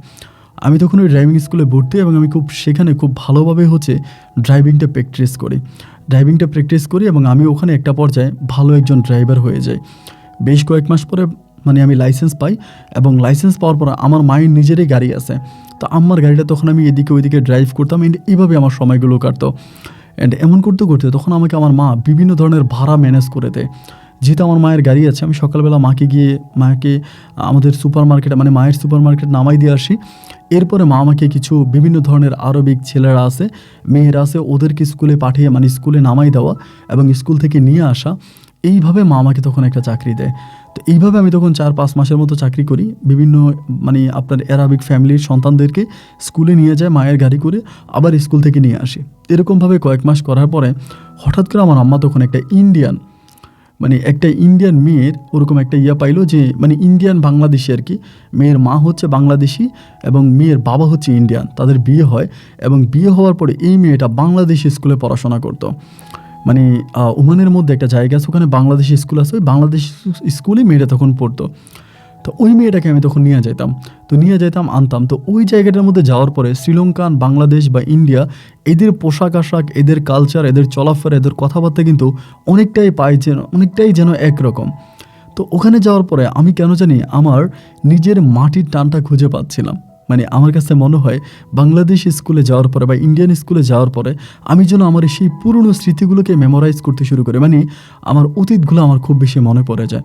তো ইন্ডিয়ান মেয়েটাকে নিয়ে যাইতাম, ওইখানে বাংলাদেশ স্কুলে পড়তো, তাকে নিতাম আনতাম। এভাবে সময়গুলো কাটতে কাটতে এই মেয়েটার সাথেই পরে মেয়েটার এক বান্ধবীর বড় বোন, নাম হচ্ছে ইপ্তি নামের একটা বাংলাদেশি মেয়েকে আমার তখন ভালো লেগে যায়।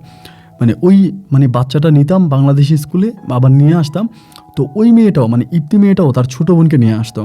তো আমরা যখন বাচ্চাকে স্কুলে নামাই দিতাম এবং নামাই দেওয়ার পর অনেকটা সময় ওখানে বসে থাকা লাগতো, এবং ওই বসে থাকার সময়টাই আমরা তখন এই মেয়েটার সাথে ইপ্তি নামের যে বাঙালি মেয়েটা আছে, এই মেয়েটার সাথে আমি তখন টুকিটাকি কথা বলতাম। তো আমি কিন্তু ইংলিশ খুব ভালো পারতাম। আমি যেহেতু বৌদ্ধ বিহারে ছিলাম, ওখানে আমাদের ইংলিশ চর্চাটা হতো, তো ইংলিশ পারতাম এবং অ্যারাবিকটা আমি ওভাবে পারতাম না। তো ওই মেয়েটার সাথে আমি তখন আস্তে আস্তে করে ইংলিশে একটু একটু করে কথা বলি। অ্যান্ড বাংলাদেশি মেয়ে ছিল, সেও ইংলিশে পারতো। সে অনেক বছর ধরে আপনার এই আরব গালফে আছে, মেয়ের ফ্যামিলি আছে, মেয়ের বাবা ওখানে বিজনেস করে, ওই শ্রীলঙ্কা বাংলাদেশের লোক ওমানে বিজনেস করে। এবং মেয়েটা তখন আমার সাথে খুব একদম খুব ক্লোজলি আমার সাথে কথা বলে, এবং কথা বলতে বলতে মেয়েটার সাথে আমার একটা ভালো সম্পর্ক তৈরি হয়, অ্যাজ এ ফ্রেন্ডলি একটা সম্পর্ক তৈরি হয়। এরপরে মেয়ের ফোন নাম্বারটা আমি নিয়ে যাই। তো ফোন নাম্বারটা নিয়ে যাওয়ার পরে মাঝে মাঝে মেয়েটার সাথে কথা বলি। মেয়ের বাবা ছিল কন্ট্রাক্টর, কন্ট্রাক্টর বলতে ধরেন বিভিন্ন ধরনের কন্ট্রাক্টে কাজ নিত, রাস্তার কাজ, বিল্ডিংয়ের কাজ এবং বিভিন্ন ধরনের কন্ট্রাক্টে কাজ নিয়ে এই লোক দিয়ে তখন উনি কাজগুলো করাতো। এই ধরনের একজন ব্যবসায়িক ছিল আর কি। এইভাবেই দীর্ঘদিন মেয়েটার সাথে ফোনে কথা বলি এবং কথা বলতে বলতে একটা পর্যায়ে এই মেয়েটার প্রতি আমার একটা ভালো লাগা কাজ করতে শুরু করে। এবং আমি জানি আমি বৌদ্ধ এবং এই মেয়েটা হচ্ছে মুসলিম।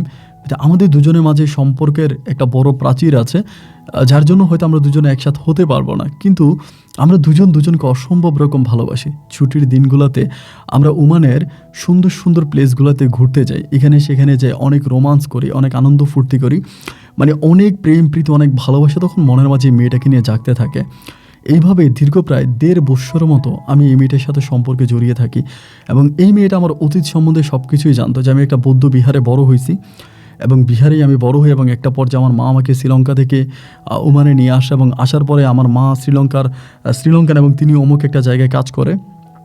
এই সব কিছুই কিন্তু আমার তিনি কিন্তু এই মেয়েটা জানতে পারছে, বাঙালি মেয়েটা জানতে পারে।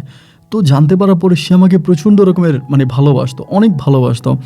এবং তার মুখে আমি বাংলাদেশের অনেক গল্প শুনতাম, বাংলাদেশ দেখতে এরকম, বাংলাদেশের সুন্দর জায়গা, কক্সবাজারের কথা আমাকে বলতো, সুন্দরবনের কথা বলতো। তো আমার ভিতরে বাংলাদেশ নিয়ে একটা কৌতূহল জেগেছে, যে বাংলাদেশ আসলেই কীরকম। আমি ইউটিউবে সার্চ করে বাংলাদেশ দেখতাম, বাংলাদেশি মানুষ দেখতাম, বাংলাদেশি কালচার দেখতাম, এটা আমার কাছে ভালো লাগে। অ্যান্ড একটা সময় মেয়েটাই আমাকে অফার করলো যে আমরা তো সবাই বাংলাদেশে যাব, অ্যান্ড আমরা কয়েক মাস ধরে থাকবো, আমরা ঘুরবো উইন্টারে, তা তুমি কি আমাদের সাথে যাবা? এটা বলার পরে আমি একটু প্রথমে বিব্রত হলাম যে ওদের সাথে যাব এবং ওরা আসলে আদৌ আমাকে নিয়ে কি করবে, একটা ভয় মনে কাজ করতো, যেহেতু আমি ভিন্ন দেশের একটা ছেলে। তো যখন মেয়েটা আমাকে এইভাবে বললো যে আমি তোমাকে আমার সাথে নিয়ে যাব এবং আমার সাথে নিয়ে গেলে পরে তুমি আমার সাথে থাকবা, আমার সাথে এটা করবা ওইটা করবা। তো অনেক রোমান্সকর কথাবার্তা বলার পরে একটা পর্যায়ে আমি তখন রাজি হলাম যে ঠিক আছে, আমি তোমার সাথে যাব এবং তোমার দেশ বাংলাদেশ আমি দেখব। এই জিনিসটা তখন মনে জাগলো। আমি তখন মাকে বললাম, মা আমাকে তখন নিষেধ করলো যে না, যেতে হবে না, এবং বাংলাদেশি মানুষরা ভালো হয় না, ওমানে যারা বাংলাদেশি আছে ওদের কাজ কাম ভালো না, ওরা অনেক খারাপ কাজ করে, এভাবে হচ্ছে মা আমাকে বোঝাচ্ছিল। তা আমি বললাম যে মা, আমি যাদের সাথে যাচ্ছি তারা তো ওমানে একজন ভালো প্রোফাইলদারি, তাদের অনেক বিজনেস আছে এবং তারা অনেক নাম করা ব্যক্তি, মেয়ের বাবা, অ্যান্ড আমি ওখানে যেতে পারি। অ্যান্ড এই মেয়ের বাবা কিন্তু তার বাবার সাথে আমাকে পরিচয় করাই দিছে। তো তখন হলো কি, ওরা আমাকে ওদের সাথে বাংলাদেশে নিয়ে গেল। আমি জানি না আপনি বিশ্বাস করবেন কি না, বাংলাদেশে যাওয়ার পরে না আমার অন্তরটা ভরে গেল। আমার কাছে মনে হয় যে বাংলাদেশ আমার দৃষ্টিতে দেখা সবচেয়ে সুন্দর একটা দেশ।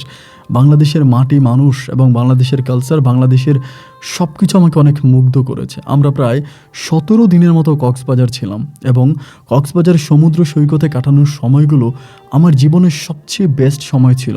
আমরা বান্দরবনে ঘুরতে যাই। আমাদের অনেকটা দেখতে আমাদের শ্রীলঙ্কার মতোই ঘন পাহাড়ে ঘেরা, এবং পাহাড়ের ওই রাজ্য বান্দরবন দেখেও না আমি মুগ্ধ হয়ে যাই। আমি স্থিত পাহাড়ে ঘুরে বেড়াই।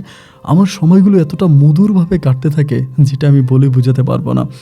যেই ইপ্তির সাথে ওমানে থাকা অবস্থায় হয়তো আমার একটুখানি প্রেমের সম্পর্ক হয়, কিন্তু আমি যখন বাংলাদেশি ইপ্তির সাথে যাই সেই মুহূর্তটাতে আমি ইপ্তিকে অনেক বেশি ভালোবেসে ফেলি, এবং ইপ্তির প্রতি আমার এমন ভালোবাসা কাজ করে যে আমি ইপ্তিকে ছাড়া আর কোনো কিছুই চিন্তা করতে পারি না।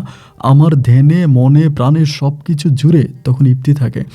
আমি মেয়েটাকে অসম্ভব রকম ভালোবেসে ফেলি, এবং তার বাবা মা তারা খুবই ফ্রি মাইন্ড। তাদের মনেও কোনো নাই যে আমি তাদের মেয়েকে নিয়ে ঘুরতেছি বা এখানে সেখানে যাচ্ছি। তারাও ওই বিষয়টা খুব ফ্রিলি নিচ্ছে, তারা কোনো কিছু মনে করতেছে না।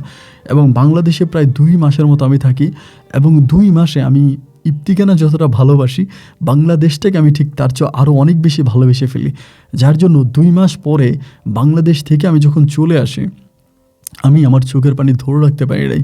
আমি প্রচণ্ড রকমের কান্না করে দিই। ইপ্তি আমাকে বুঝায়, কান্না কেন করতেছো, কান্না করো না, এবং কান্না করা ভালো লক্ষণ না, তুমি কান্না করো না, অনেকভাবে ইপ্তি আমাকে বলে। বাট এরপরেও না আমি আমার চোখের পানি ধরে রাখতে পারি না। আমার মনের ভিতরে এক অন্যরকম কষ্ট কাজ করে যে আমি বাংলাদেশ ছেড়ে চলে যাচ্ছি। এরপরে আপনি বিশ্বাস করবেন, আমি ইউটিউবে বসে বসে আমি বাংলাদেশের ভিডিও দেখতে দেখতে আমি বাংলাদেশ থেকে একটা সময় আবারও পুনরায় মাস্কাট ওমানে চলে আসি। এবং আসার পরে ইপ্তির পরিবারের সাথে তখন আমার এত মধুর সম্পর্ক, আমি ইপ্তিদের বাসায় যাচ্ছি, ইপ্তিদের বাসায় আসতেছি, ও আমাদের বাসায় যাচ্ছে, এবং এমন করতে করতে আমরা দুজনেই যেহেতু প্রেমের সম্পর্কে জড়িয়ে পড়ি, মাঝে মাঝে আমরা একটু বেশি দুষ্টমি করে ফেলি। যেমন আমি ইপ্তির গায়ে হাত দেই, ইপ্তি আমার গায়ে হাত দেয়, এবং নেভার মাইন্ড আমরা অনেকগুলো কাজ করি। যদিও ওদের ফ্যামিলির সবাই জানতো আমি খ্রিস্টান ধর্মের একটা ছেলে এবং ইপ্তি হচ্ছে মুসলমান। এইটা জানার পরে ইপ্তির মা তখন এই বিষয়টা কিছুটা ডাউট করে, কিছুটা সন্দেহ করে, এবং সন্দেহ করে ইপ্তির বাবাকে তখন এই বিষয়টা একটু একটু বলে দেয় যে ছেলেটা এইভাবে আসতেছে আমাদের বাসায়, এবং ইপ্তির সাথে মনে হয় ছেলেটার একটা ভালো সম্পর্ক হয়ে গেছে।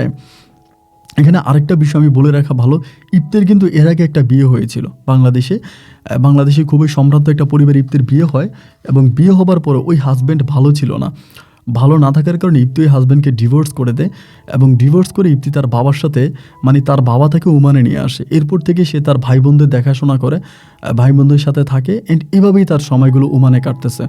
ও কিন্তু কোনো কিছুই করে না, বাসার মধ্যেই থাকে, ওর মাকে বিভিন্ন কাজে হেল্প করে, দ্যাটস ইট। তো এরপরে এভাবে যেতে যেতে একটা পর্যায়ে ইপ্তি আমাকে ডিরেক্টলি ফোন দিয়ে বলল যে জুপিটার, তুমি যে আমাদের বাসায় এইভাবে আসো যাও, আমার মা বিষয়টাতে মাইন্ড করছে, এবং মাইন্ড করে আমার আব্বাকে জানাইছে। তো তারা দুজনেই বিষয়টা খুব খারাপভাবে নিয়েছে। তুমি এভাবে আর আমাদের বাসায় এসো না, বা আমি বলা ছাড়া তুমি হুটহাট করে আমাদের বাসায় এসো না।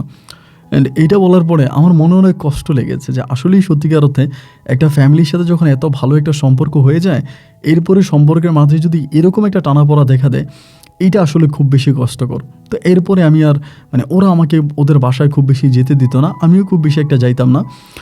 কিন্তু আমার ইপ্তির সাথে সম্পর্কটা থেকে যায়। এইভাবেই ঠিক 4 মাস পরেই হঠাৎ করে ইপ্তির বাবা যে আরবি ছিল, যে অ্যারাবিক লোকটা ছিল, ওই অ্যারাবিক লোকের সাথে ইপ্তির বাবার একটা বিষয় নিয়ে খুব ঝামেলা হয়ে যায়। কোথাও উনি একটা অনেক বেশি টাকার একটা কন্ট্রাক্ট পায়, কাজের একটা কন্ট্রাক্ট।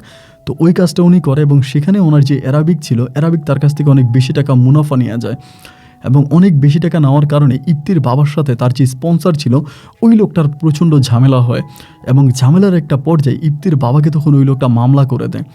এবং মামলা করে দিয়ে ইপ্তির বাবাকে জেলে পাঠিয়ে দেয়। তো জেলে পাঠিয়ে দেওয়ার পরে ওদের যে বিজনেসগুলো ছিল, ওদের যে ব্যবসাগুলো ছিল, এই সব ব্যবসাগুলো অ্যারাবিক লোকটা তখন ক্রোপ করে নিয়ে যায়। তখন তাদের অবস্থা খুব খারাপ হয়ে যায়, মানে অত্যন্ত খারাপ হয়ে যায়। এবং ওই সময় আমি তাদেরকে প্রচুর সাপোর্ট করি, আর্থিকভাবে, মানসিকভাবে। আমার মায়ের কাছে অনেক টাকা ছিল, আমার মা আমাকে প্রচুর টাকা দিত, এবং মায়ের টাকা দিয়ে আমি ইপ্তিকে ফুললি সাপোর্ট করি, ইপ্তির আব্বাকে জেল থেকে বের করি এবং তাদেরকে খুব ভালোভাবে বাংলাদেশে যাওয়ার ব্যবস্থা করে দিই। যদিও ইপ্তির বাবার যে ওখানে অনেক ব্যবসা ছিল, লক্ষ কোটি টাকার ব্যবসা ছিল, ওই ব্যবসার কোনো কিছুই তিনি নিতে পারেনি। একেবারে শূন্য হাতে তিনি জেল কেটে বাংলাদেশে তার সন্তানদেরকে নিয়ে চলে যায়। এবং ইপ্তি যখন বাংলাদেশে চলে যায় তখন তাদের পারিবারিক অবস্থাটা আর আগের মতো ছিল না, মানে অনেকটা খারাপ হয়ে গেল, খুব বেশি খারাপ হয়ে গেল। আমি ওমান থেকে তাদেরকে টাকা পাঠাতে হতো, বাজার করার জন্য আমি ওমান থেকে তাদেরকে টাকা পাঠাইতাম, কারণ তাদের পারিবারিক অবস্থাটা তখন অনেক বেশি খারাপ হয়ে যায়। ওর বাবা অনেক টাকা মাইর খায়, ওর বাবাও তখন মানসিকভাবে অনেকটা ভেঙে পড়ে, আগের মতো কাজকাম করতে পারে না, অনেকটা দুর্বল হয়ে যায়। তো এই যে আমি বাংলাদেশে টাকা পাঠাই এবং আমার আম্মার কাছ থেকে টাকা নিয়ে আমার স্যালারির টাকা বাংলাদেশে পাঠাচ্ছি, অ্যান্ড এগুলো কোনো না কোনোভাবে আমার আম্মা তখন কিছুটা বিষয় ডাউট করে ফেলে, আমার আম্মা সন্দেহ করে ফেলে যে আমি বাংলাদেশে টাকা পাঠাচ্ছি বা এরকমভাবে জানার পরে একদিন মা আমাকে বিষয়টা জিজ্ঞেস করে, আমাকে বলে যে এইটা সত্য কিনা বা এটা আমি করছি কিনা, এভাবে বলে যে আমি বাংলাদেশে টাকা পাঠাচ্ছি বা বাংলাদেশে কোনো মেয়ের সাথে আমার সম্পর্ক আছে, এইটা কতটুকু সত্য বা কতদূর সত্য। আমার আম্মা যখন এভাবে আমাকে মুখের উপর বলে, আমি তখন বাধ্য হয়ে আমার মায়ের কাছে স্বীকার করি যে হ্যাঁ মা, আমি বাংলাদেশি একটা মেয়ে ইপ্তি, ওরে আমি পছন্দ করি, অ্যান্ড মেয়েটা হচ্ছে মুসলিম ধর্মের একটা মেয়ে, অ্যান্ড মেয়েটাকে আমার ভালো লাগে, আমি তাকে বিয়ে করতে চাই। অ্যান্ড এটা বলাতে আমার আম্মা তখন খুবভাবে রেগে যায়, আমার উপর অনেকটা খেপে যায় যে না, এটা তো হতে পারে না, তোমাকে কেন বাংলাদেশি মেয়েকে বিয়ে করবা? আর আমি তো তোমাকে আগেই বারবার সতর্ক করেছি যে বাংলাদেশি মানুষরা ভালো হয় না, ওরা খুবই ডেয়ারিং হয়, ওরা অনেক খারাপ হয়, সুতরাং তুমি কোনো বাংলাদেশি মেয়েকে বিয়ে করতে পারবা না। আমার মা তখন আমাকে কঠিনভাবে শাসালো এই বিষয়টা নিয়ে, যে তুমি কোনো বাংলাদেশি মেয়েকে বিয়ে করতে পারবা না এবং এটা কোনোভাবেই সম্ভব না, আমি তোমাকে কোনো বাংলাদেশি মেয়েকে বিয়ে করাবো না। তখন আমার অবস্থা ভাই এতটাই খারাপ হয়ে গেল যে আমি ওই মুহূর্তটাতে ইফতিকে ছাড়া আর কোনো কিছুই বুঝে না। যতই মাকে বলি, মা আমাকে কোনো সাপোর্ট করে না, কোনো কিছু করে না। এক পর্যায়ে আমি ওমান থেকে, যেহেতু আমার আগে বাংলাদেশ অ্যাম্বাসির মাঝে একটা যাওয়া শোনা ছিল, আগে আমি বাংলাদেশে গিয়েছিলাম, ভিসা লাগানো আছে, আমি আমার মায়ের রুম থেকে গয়নাগাটি চুরি করি এবং গয়নাগাটি চুরি করে টাকা পয়সা নিয়ে আমার যে মায়ের গাড়ি ছিল, আমার মায়ের ওই গাড়ি বিক্রি করে আমি সব টাকা নিয়ে তখন বাংলাদেশ অ্যাম্বাসি থেকে ভিসা লাগাই এবং ভিসা লাগিয়ে আমি তখন বাংলাদেশে চলে যাই আমার ওই ওয়াইফের কাছে, আমার ওই গার্লফ্রেন্ডের কাছে। এবং চলে যাওয়ার পরে তাদের বাড়ি ছিল হচ্ছে চট্টগ্রামে, বাংলাদেশের চট্টগ্রামে বাড়ি ছিল। অ্যান্ড আমি তখন চট্টগ্রামে শহরে যাই, শহরে একটা হোটেল রুমে আমি তখন থাকি।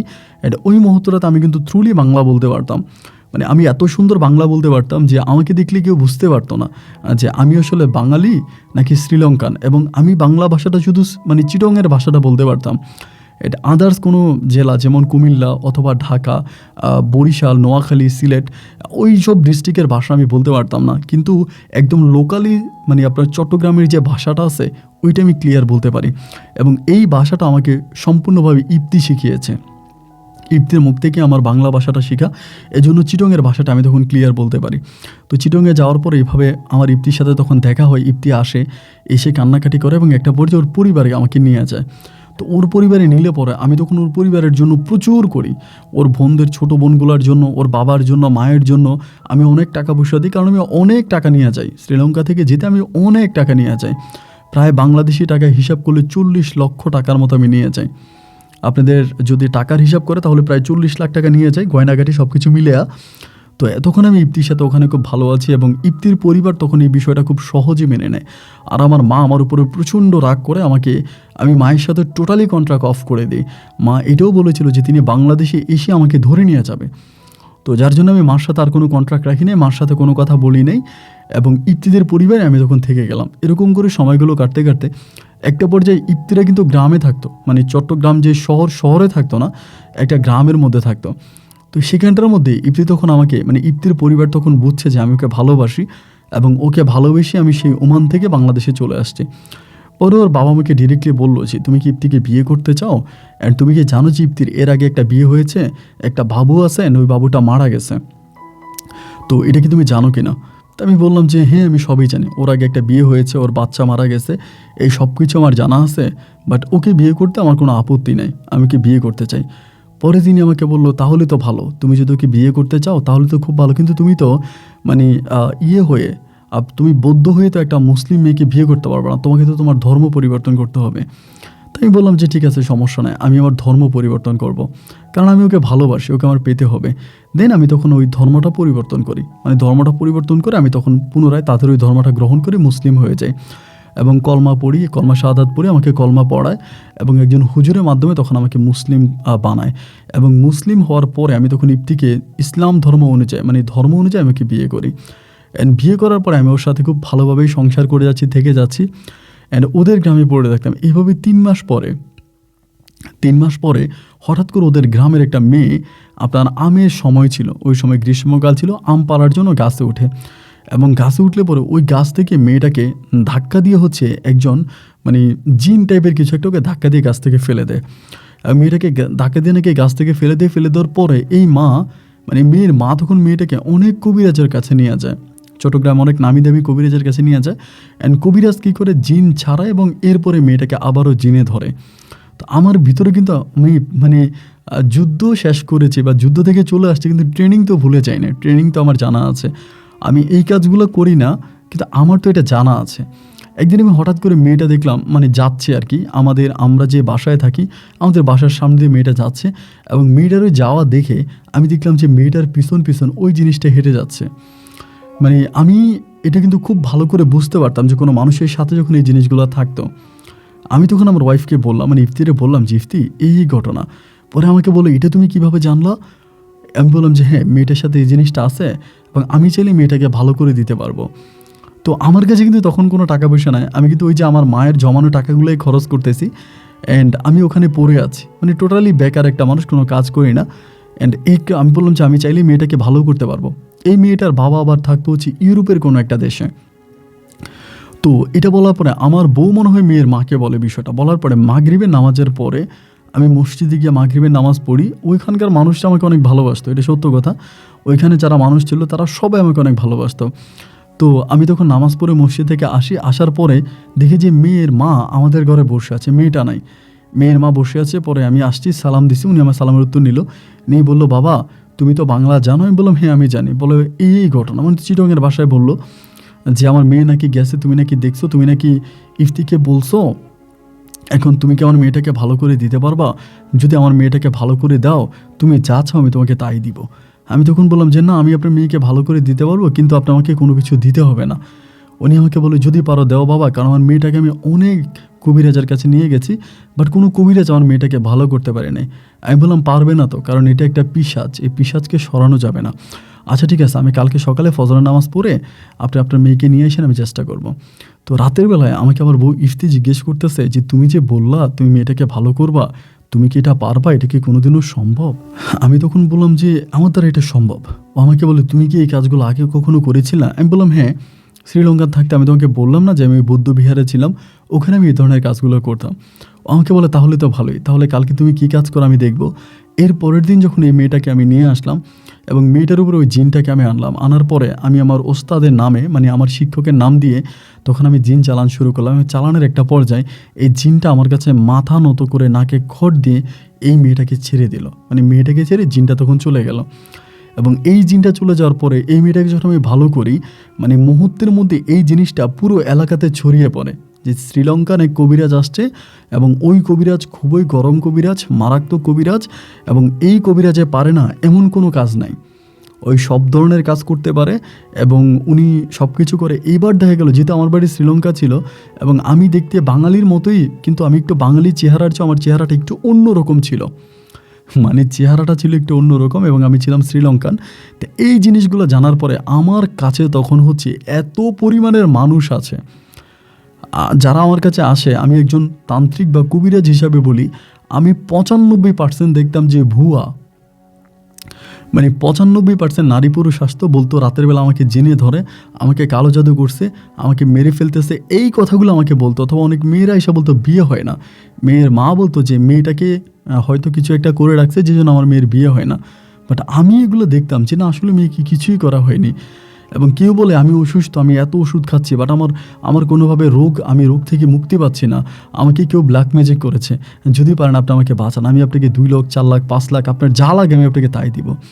এমনভাবে টাকার অফার করে তান্ত্রিকদেরকে ভাই, আমি না বললে আপনি বিশ্বাস করবেন না। তান্ত্রিকরা এরকমও করেছে, টাকাওয়ালা যদি কোনো লোক দেখে, ধরেন তার কাছে প্রচণ্ড টাকা আছে এবং ওই লোকটার পিছনে সে নিজেই জিনটা চালান করে দেয়, তার সাথে যে জিনটা আছে ওইটা ওই লোকটার উপরে চালান করে দেয় এবং জিন চালান করে দিয়ে ওই লোকটাকে পাগল বানায় তার কাছ থেকে টাকা নিয়ে আসে। বেশিরভাগ তান্ত্রিকরা এই কাজটা করে। বাংলাদেশে আমি যতটুকু ছিলাম আর কি, আমি যতটুকু দেখলাম, তা আমি বলতাম যে না, আসলে আপনার মেয়েকে তো কোনো ব্ল্যাক ম্যাজিক করা হয়নি, আপনি চেষ্টা করুন, আপনার মেয়ের বিয়ে হয়ে যাবে। তখন আমাকে বলতো যে না না করছে, তুমি ভুল জানো, করছে। তা এরকম করে মাঝে মাঝে আমি তখন কিছু চিকিৎসা করতাম, আমি তাদের কাছ থেকে কিছু টাকা পয়সা নিতাম, আহামরি কোনো নিতাম না, মানে বাংলাদেশি টাকায় 400 টাকা 500 টাকা 1000 টাকা অতটুকুই নিতাম। অ্যান্ড ওভাবেই দেখি যে আমি অনেক টাকা ইনকাম করতে পারতেছি, মানে পার ডে প্রতিদিন আমি প্রায় 40 থেকে 50 হাজার টাকার মতো ইনকাম করতে পারতেছি, যেটা আমাকে অবাক করে দিল যে এত টাকা কিভাবে সম্ভব। 40 থেকে 50 হাজার টাকা আমি প্রতি মাসে ইনকাম করতেছি এবং প্রচুর মানুষ আমার কাছে আসতেছে এবং সবাই আমার কাছ থেকে চিকিৎসা নিচ্ছে, এই ধরনের চিকিৎসাগুলো নিচ্ছে।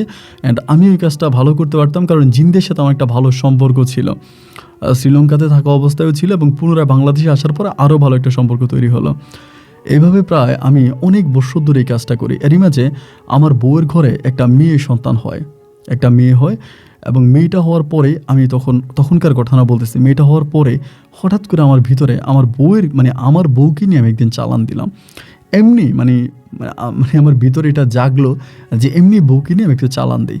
তা আমি তখন একরকম দুষ্টুমি করে আমার বউকে নিয়ে চালান দিলাম এবং চালান দেওয়ার পরে আমার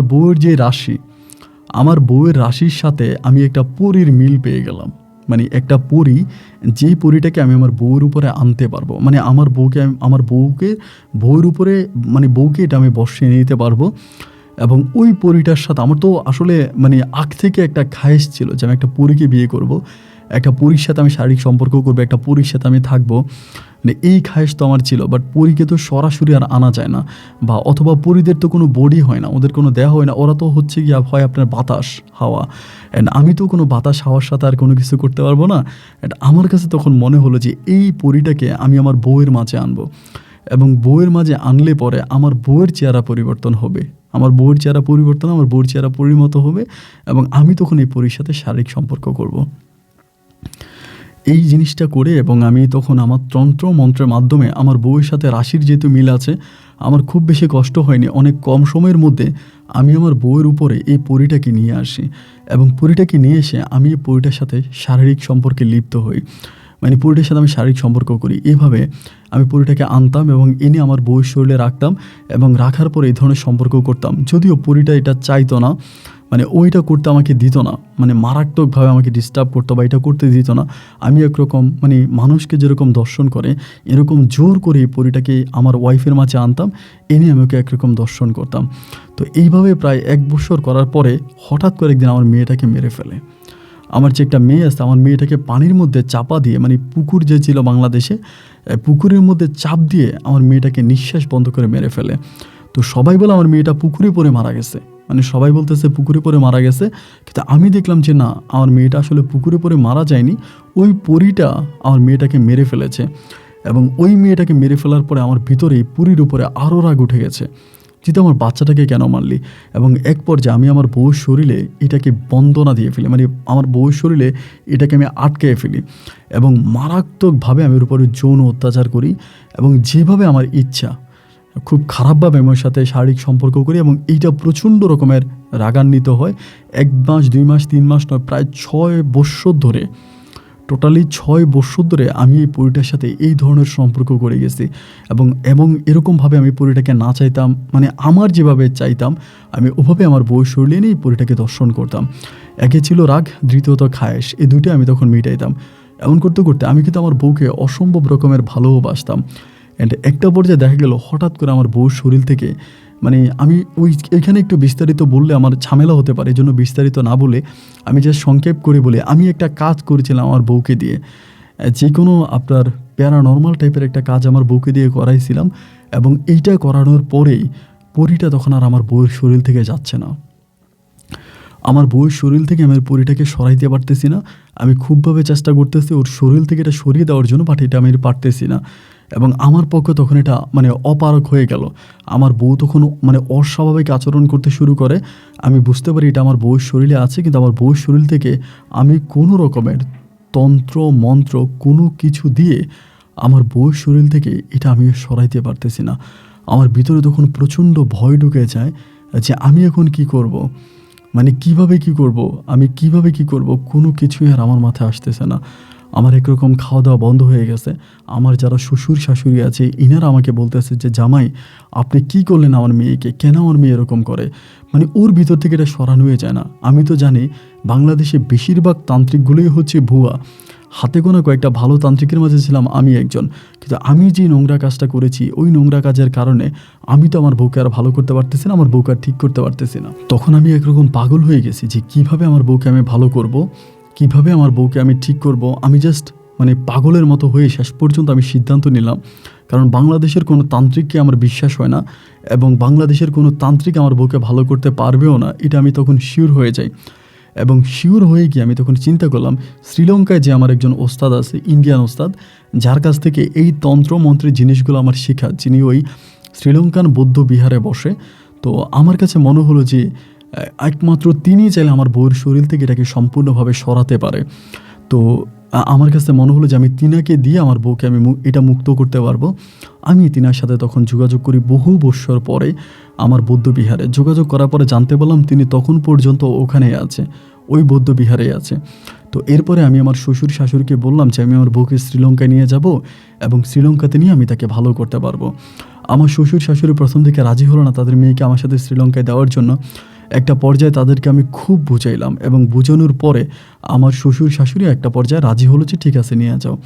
পরে আমি আমার বউকে নিয়ে গেলাম শ্রীলঙ্কাতে এবং শ্রীলঙ্কাতে নিয়ে যাওয়ার পরে আমি তখন আমার যিনি ওস্তাদ ছিল, আমার গুরু ছিল, আমি তখন তার কাছে গেলাম এবং ওই বৌদ্ধ বিহারের গুরুর কাছ থেকে আমি পা ধরে চিৎকার করে কান্না করে দিলাম যে গুরু আপনি আমাকে মাফ করে দেন, আমি এত বড় একটা অন্যায় করেছি যে অন্যায়ের কথা শুনলে আপনি হয়তো আমাকে কোনো দিনও ক্ষমা করবেন না, কিন্তু গুরু আমরা মানুষ, আমরা ভুল করি এবং সেই ভুলের বশবর্তী হয়ে আমি যেটা করেছি আমি আপনার কাছে ক্ষমা চাই, আপনি আমাকে মাফ করে দেন গুরু। এমন এমন ঘটনা সব কিছু শোনার পরে আমার গুরু তখন আমার উপরে খুবই রাগ করে, মানে অনেক রাগ করে। তিনি আমাকে বলে যে আমি চাচ্ছিলাম না তোমাকে এই জিনিসগুলো শেখানোর জন্য, তো শিখিয়েছি, এটা আমার অন্যায় হয়েছে এবং সেই অন্যায়ের শাস্তি হয়তো তুমি আমাকে দিয়েছো, ঠিক আছে তোমার বউ আমার কাছে নিয়ে আসো। অ্যান্ড কিছুদিন পরে, মানে কিছুদিন বলতে এর পরের দিনে আমি আমার বউকে আমার ওই গুরুর কাছে নিয়ে যাই, বৌদ্ধবিহারে নিয়ে যাই এবং নিয়ে যাওয়ার পরে তিনি তিনার মতো করে, মানে তিনি যেভাবে পেরেছে ওভাবেই তিনি তখন আমার বউর উপরে তিনি কাজ করে এবং কাজ করার পরে 21 দিন পর্যন্ত। এবং আমাকে এখানে অনেকগুলো আমল করতে হয়, বৌদ্ধ ধর্মের কিছু নিয়ম মানতে হয়। আমি যদিও মুসলিম, বাট আমি ওই নিয়মগুলো মানি, ওই কাজগুলো করি এবং করার পরে একটা পর্যায়ে আল্লাহর অশেষ মেহেরবানিতে, ঈশ্বরের দোয়ায় আমি তখন আমার বউকে এটা থেকে মুক্ত করতে পারি। এবং এটা থেকে মুক্ত হলে পরে আমার বউ তখন কিছুটা স্বাভাবিক জীবনে ফিরে আসে, বাট আমি ওকে বললাম যে আমি আর বাংলাদেশে যাব না, মানে আমার কাছে কেন জানি আর বাংলাদেশ যেতে ইচ্ছে করতেছিল না, মানে আমার কেন জানি আসলে ওই গেলেই আবার মানুষ আমাকে ধরবে, আবারও সে তন্ত্রমন্ত্রের কাজ করা, আমি হয়তো আবারও কোনো খারাপ কাজ করে ফেলবো, আবারও হয়তো আমি লোভের বশবর্তী হয়ে যাব, এই জিনিসগুলো তখন আমার কাছে মনে হতো। আমার ভিতরে তখন খুব অনুশোচনা জাগে যে আমি এই কাজটা কেন করলাম। মানুষ হয়ে জিন পরীর সাথে এই তন্ত্র মন্ত্রের খেলা আমি তখন সম্পূর্ণভাবে বন্ধ করে দিলাম এবং বন্ধ করে দিয়ে আমি আমার বৌদ্ধ বিহারের সামনে, আমার যে বৌদ্ধ বিহারটা ছিল এই বৌদ্ধ বিহারের সামনে আমি তখন আরেকটা মুদির দোকান দিলাম, মানে একটা দোকান দিলাম। দোকান দিয়ে পরে আমি তখন আমার বউকে নিয়ে মানে শ্রীলঙ্কাতেই রয়ে গেলাম। তা আমার বউ তখন আবার কিছুটা আগের মতো স্বাভাবিক হয়ে গেল, ভালো হয়ে গেল। অ্যান্ড আমি যখন ওকে বাংলাদেশে নিতে যাই না, ও আর আমার উপরে জোর খাটায় না, জোর করে না যে তুমি আমাকে বাংলাদেশে নিতেই হবে, আমি চলে যাব, এরকমটা কিন্তু ও বলে না। অনেকটা ভালো হয়ে যায় এবং ভালো হয়ে যাওয়ার পরে পুনরায় আমার ওয়াইফের ঘরে আমার আরেকটা কন্যা সন্তান হয়, আমার আরেকটা মেয়ে কন্যা সন্তান। এবং মেয়ে কন্যা সন্তানটা হওয়ার পরে আমি কিন্তু আর চার্চে যেতাম না, মানে আমার ওই বৌদ্ধ বিহারে আমি যেতাম না, আমি মুদির দোকান চালাতাম, আমার মেয়েটাকে রাখতাম। এমন করতে করতে আমার মেয়েটাকে আমি শ্রীলঙ্কাতে বড় করি। আমার মেয়েটার বয়স যখন প্রায় আপনার 1.5 বৎসরের কাছাকাছি অবস্থায় আমার মেয়েটাকে একদিন দুপুরবেলা, মানে শীতের কাল ছিল, শীতের সময় আমার মেয়েটাকে আমার বউ গোসল করে আমাদের শ্রীলঙ্কার যে বাসাতে আমরা থাকতাম ওই বাসার সামনে রোদের মধ্যে আমার মেয়েটাকে শোয়ায় রাখে আমার বউ। এবং শুয়ে রাখা অবস্থায় হঠাৎ করে আমার ভিতরে কেমন জানি মনে হচ্ছে যে আমার পরিবারের কারো অনেক বড় ধরনের কোনো ক্ষতি হয়ে গেছে। এই ধরনের কোনো কিছু আমি তখন বুঝতে পারি যে কোনো বড় ধরনের ক্ষতি হয়েছে। এটা জানার পর আমার ভিতরে খবর হয়ে যায় যে কিছু হচ্ছে আমার পরিবারে। আমি তখন এই দোকানটা খোলা রেখেই আমার বাড়ির দিকে, আমার বাসার দিকে দৌড়ে, এবং দৌড়ানোর পর আমি যেটা দেখতে পাই যে আমার মেয়েটার মুখ থেকে রক্ত বেরোচ্ছে। আমি তখন বুঝে গেলাম যে এখানে কিছু একটা করছে, মানে আমার ছোট্ট মেয়ে, আপনি বুঝেন, ওর মুখ থেকে রক্ত বেরোচ্ছে। আমি দৌড়ে গিয়ে ওকে ধরলাম, ধরার পরে বুঝতে পারলাম যে ওর বুকের উপরে চাপ দিয়ে ধরে আছে। আমি তন্ত্র পড়তে থাকি, দোয়া পড়তে থাকি, এবং ওই দোয়া পড়তেছি, বাটিটা ছাড়তেছে না। এইটার সাথে আমার এখানে ফাইটিং হইতেছে। আমার বউ তখন এটা দেখে ফেলে এবং বউ এসে আমাকে ধরে, আমি ওইটাকে ধরি, এমন এইভাবেই যুদ্ধ করতে করতে প্রায় 25 মিনিটের মতো, 25 মিনিটস ফাইটিং করার পর আমার মেয়েটা তখন মারা যায়। এবং আমার মেয়েটা মারা যাওয়ার পর আমি চিৎকার করে বলতেছি, তুই আমার মেয়েটারে মারলি কেন? আমার মেয়েটা কি অন্যায় করছে? আমার মেয়েটা তো কোনো অপরাধ করেনি, আমার মেয়েটাকে তুই কেন মেরে ফেললি? এরকম করে চিৎকার করে কাঁদতেছে। আমার বউ তখন ডাউট করে ফেলেছি কিছু না কিছু একটা এখানে হয়েছে। তো আমিও আমার মেয়েটাকে তখন মেরে ফেলার পরে আমি তখন মুসলিম অনুযায়ী আমার মেয়েটা তখন আমি শ্রীলঙ্কাতে দাফন করি। এবং দাফন করার পরে আমার বউ তখন আমাকে বারবার জিজ্ঞেস করেছে, জুপিটার, আমার নাম তখন রাখা হচ্ছে জোবায়ের। আমি যখন মুসলিম হয়ে যাই তখন আমার নামটা জোবায়ের রাখে। তো আমাকে বলে যে, জোবায়ের, আমার কাছে সত্য কথা বলো, কী হয়েছে? কার সাথে তুমি কথা বললা? কেন তুমি বললা? এবং আমি তখন প্রচুর পরিমাণে অনুশোচনায় ভুগতে থাকি যে আমি এই অন্যায়গুলো বিগত 6টা বছর ধরে কেন করে আসলাম, এবং এই অন্যায়ের প্রতিফল হিসেবে আমাকে এরকম ভয়ঙ্কর জিনিস দেখতে হলো। আমার মেয়েটাকে মরে যেতে হলো, আমার আগের সন্তানটাও মারা গেল, আমার দুইটা মেয়ে কারণে মারা গেল।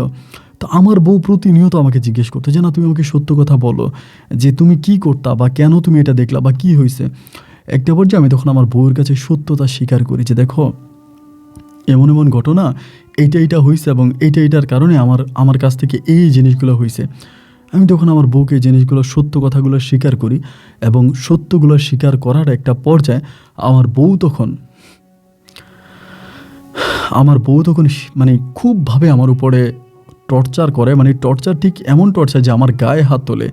এই ঘটনার 2 দিন পরে আমার বউ তখন টিকিট কেটে বাংলাদেশে চলে যায়। ও আর আমার কাছে থাকবে না, এবং ও সম্পূর্ণভাবে রাগ করে, অভিমান করে আমাকে শ্রীলঙ্কা থেকে তখন বাংলাদেশে চলে আসে। এবং বাংলাদেশে চলে আসার পর আমি তখন বড্ড অসহায় হয়ে পড়ি। দেন আমি তখন আবারও পুনরায় ওই দোকান চালাইতেছি, আমার বউর সাথে যোগাযোগ করতেছি, তুমি চলে আসো, আমি তোমাকে ছাড়া বাঁচবো না, তুমি চলে আসো। যতভাবেই তাকে বলি, সে আসবে না। একটা পর্যায়ে আমি জানতে পারি বাংলাদেশেরই কোনো একটা ছেলের সাথে ওর সম্পর্ক আবার হয়ে গেছে, এবং সেখানে ওর পরিবার ওকে বিয়ে দেবে, আমার কাছে ও আসবে না।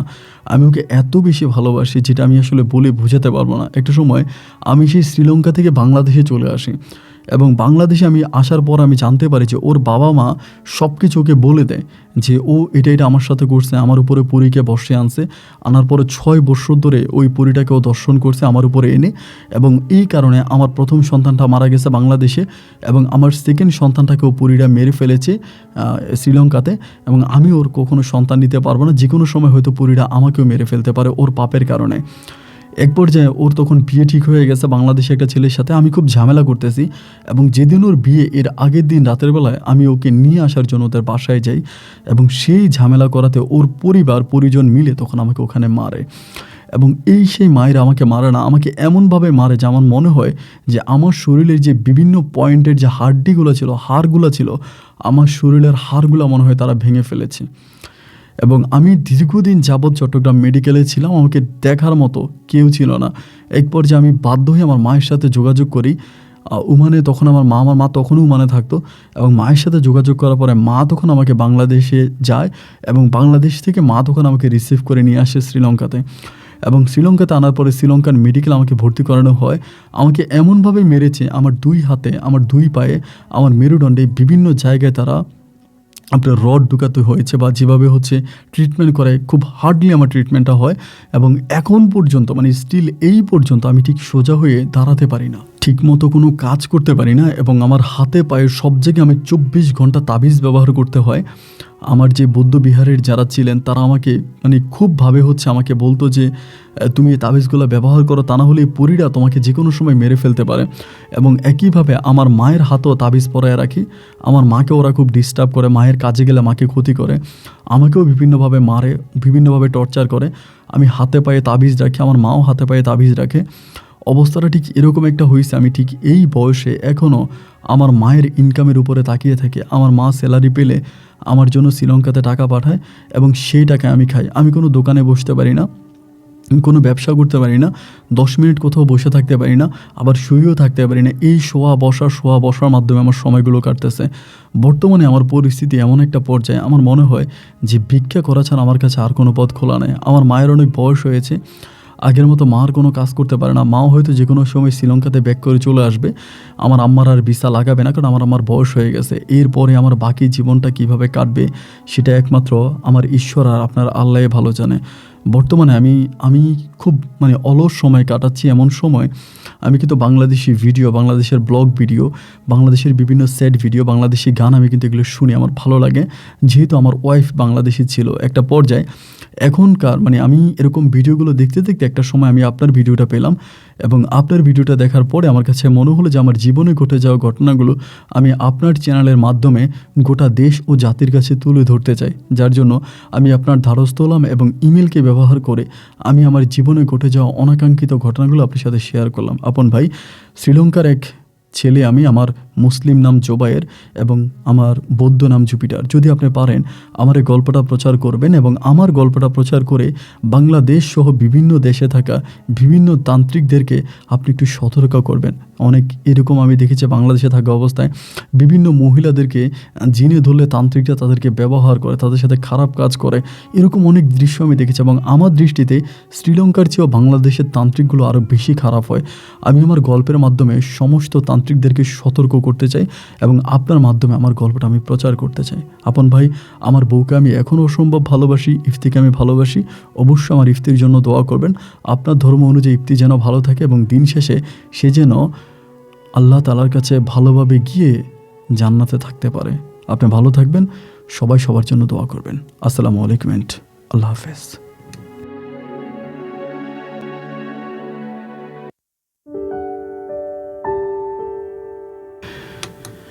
প্রিয় বন্ধুরা, সবাইকে অনেক বেশি ধন্যবাদ। বেশ অনেক দিন পরে একটা কিছুদিন আগে সম্ভবত একটা আমেরিকার ছেলের গল্প বলেছিলাম এবং আজকে শ্রীলঙ্কার ভাই জুপিটারের গল্পটা প্রচার করলাম। জানি না গল্প আপনাদের কাছে কেমন লেগেছে। অবশ্যই এই গল্প নিয়ে আপনার মতামতটা আপনি কমেন্ট বক্সে লিখবেন এবং আমি বরাবর বলে আসছি, আজও আবার সে একই কথা বলতে বাধ্য হচ্ছি বা বলেই যাচ্ছে যে এই জিন পরি হয়তো সাময়িক সময়ের জন্য তান্ত্রিকদেরকে একটা ভালো রাস্তা দেখায় বা টাকা পয়সা ইনকাম করার কিছু সুযোগ দিয়ে দেয়, কিন্তু অদূর ভবিষ্যতে এই জিনিসগুলো প্রতিটা তান্ত্রিকের জীবনে ভয়ঙ্কর কাল হয়ে দাঁড়ায়। আমি অসংখ্য তান্ত্রিকের গল্প আমার এই অনুষ্ঠানে প্রচার করেছি এবং তান্ত্রিকদের প্রচণ্ড রকমের ধমকও খেয়েছি। এরা ইমেল করে আমাকে মেরে ফেলার হুমকিও দিয়েছে। তো আমি শুধুমাত্র একটা কথাই বলি যে কোনো দিন আমি বারবার সতর্ক করি যে জিন চালান করা, জিন দিয়ে মানুষের উপকার করা, এই জিনিসগুলো যারা এগুলো করে বা যারা করায় তারা প্রত্যেকেই সমপরিমাণের অপরাধী। তাবিজ জিনিসটা, বিশেষ করে যে মুসলিম ছেলে হিসেবে আমি বলবো যে তাবিজ ব্যবহার করা শিরিক বা হারাম। কোনো মুসলিম তাবিজ ব্যবহার করা ঠিক না। এরপরও আমরা তাবিজ কবজের আশ্রয় নিই, এটা মোটেও ভালো না এবং এটার একটা ভয়ঙ্কর দিক খুব ভয়ঙ্কর হয়। এটাই আমি জাস্ট জুপিটারের গল্পের মাধ্যমে আপনাদেরকে বোঝানোর চেষ্টা করছি। কতটুকু বুঝেছেন আমি জানি না এবং আপনাদের বুঝটা অবশ্যই কমেন্ট বক্সে লিখবেন। আজ এখানে বিদায়, দেখা হবে অন্যদিন অন্য কারো বাস্তব জীবনের গল্প নিয়ে। আল্লাহ হাফেজ এন্ড আসসালামু আলাইকুম।